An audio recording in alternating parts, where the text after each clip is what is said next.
Ah, yes, D23, or what is essentially Comic-Con 2 exclusively for Marvel fans, Star Wars fans, theme park fans, and me, a guy who likes movie trailers way too much.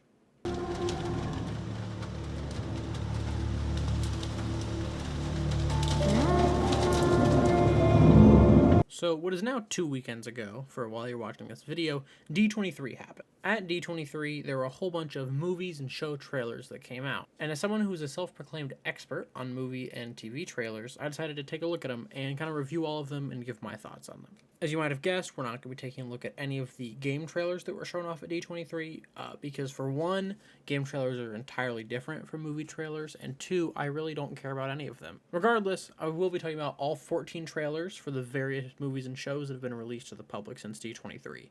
I know more were shown, like the Indiana Jones trailer, but since there's not like good footage of them, I'm not going to really be talking about it. Also, I want to stress that I'm reviewing a trailer, not the final product or how good it will be or how excited I am, but how good the actual trailer is at creating excitement for the movie and being interesting to watch. There's a link in the description to a playlist with all the trailers that I'm going to be talking about today in it, if you want to watch those before you watch this, but make sure to watch this video afterward. I also want to say that all these are going to be kind of like quick, condensed reviews. There's not a ton to talk about in most of these trailers. And even if there is, it's not trailer content. It's more like, oh, hey, this is what I think like the plot of The Mandalorian Season 3 is going to be. So if I don't spend a whole lot of time on the one that you're excited about, it's probably because the trailer just wasn't that interesting. Hocus Pocus 2. Okay, so this trailer is very generic. It has a very Disney family energy to it that can only be described by watching other Disney family style trailers. But there are some good parts in it. It gives some really good setup to the witches. If you haven't seen the first one, it's like, oh, hey, we're going to be exploring their backstory a little bit in this. And the trailer is very much framed like a horror movie, especially with the loud like noise that's happening in the background that gives it a big horror movie energy before it's completely undercut by the witches appearing. They also do a great job of immediately setting up the main conflict of the movie and some quick dialogue to get people interested. This Halloween season is like a vague time that I guess includes September 1st, but it's good to set up the faux spookiness that really is the energy this movie brings. We also get some classic trailer shenanigans, which do really well, and then a really good spread out joke that I'm a really big fan of and I think is perfect for the trailer. A pretty good title card, and then a stinger that teases the return of Billy Butcherson, a character from the first film. Overall, not a bad trailer by any means. It's no The Last Jedi or The Force Awakens trailer, but it's a classic Disney trailer. Overall, 6 out of 10, nothing bad with a few good bits and a great stinger. Disenchanted. I really like this trailer, but it does have a couple of like oopses that it pulls.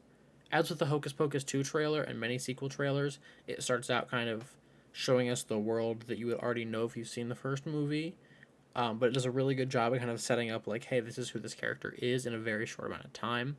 There's a really good landfill joke, and then James Marr's phenomenal in this role. There are a lot of strange, quick cuts in this that make it seem very spliced together, probably due to slower line delivery from the actors and the trailer house wanted. It's not a huge deal, but I mean, I definitely noticed it. It's really good at setting up the conflict and like escalating, showing a bit too much for my liking, but nothing really bad here. That scene looks like Tangled. The escalation is actually fantastic, but then moving into a cast list is weird because everyone on this cast list we've already seen. Nothing stays enchanted forever, and the in-between cuts are really good, and it's all fantastically timed with the score that sounds strangely like Michael Giacchino's Master of the Mystic Arts. Go listen to that track and then watch this trailer again, and you're just going to sit there and wait for Doctor Strange to show up. I don't understand this stinger joke unless it's referencing Idina Menzel's time in the musical Wicked, which then it's a good joke, but if it's not, I'm just confused. 8 out of 10, really good music timing. The cast list felt really unnecessary, and I feel like it showed too much, but nothing really bad. The Proud Family, Louder and Prouder, Season 2. This trailer is wonderfully stylized. I don't have too much to say, because I think this trailer does a whole lot of good, and it's harder to call out good than it is bad.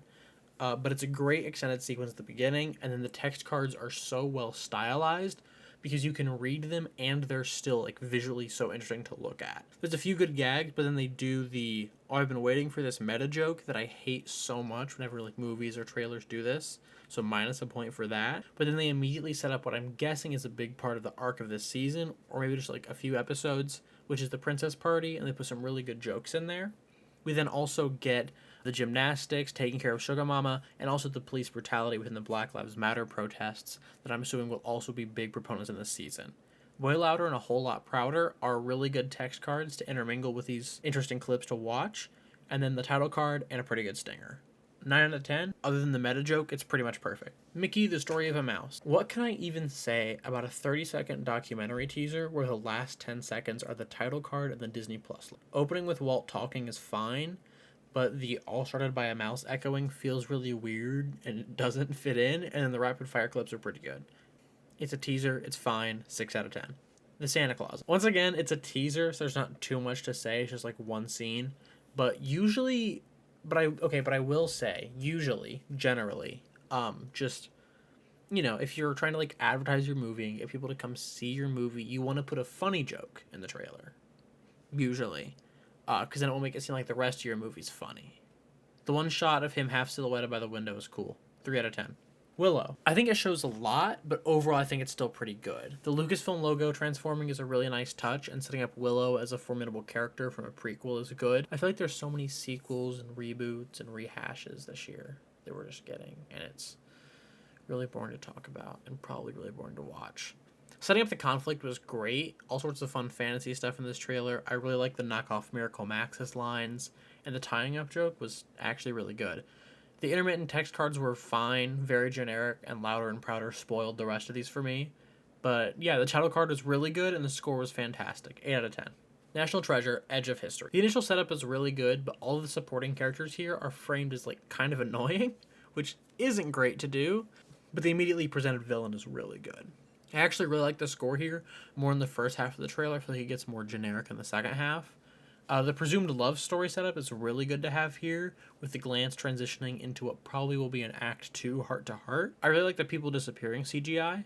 It's not important. I just wanted to say I think it's really cool how they like shimmer out of existence. The truth buried with the treasure is a good tagline. It's just a shame that it's intercut with insanely generic footage that makes this just feel like Uncharted that came out earlier this year. The title card is really bad. I see what they're going for, but his delivery of that line doesn't lend to a title card cut really well. Usually you want something that like will amp up into the title card, and his whisper line doesn't work. Getting an alternate take where he like ramped up that line would have been much better.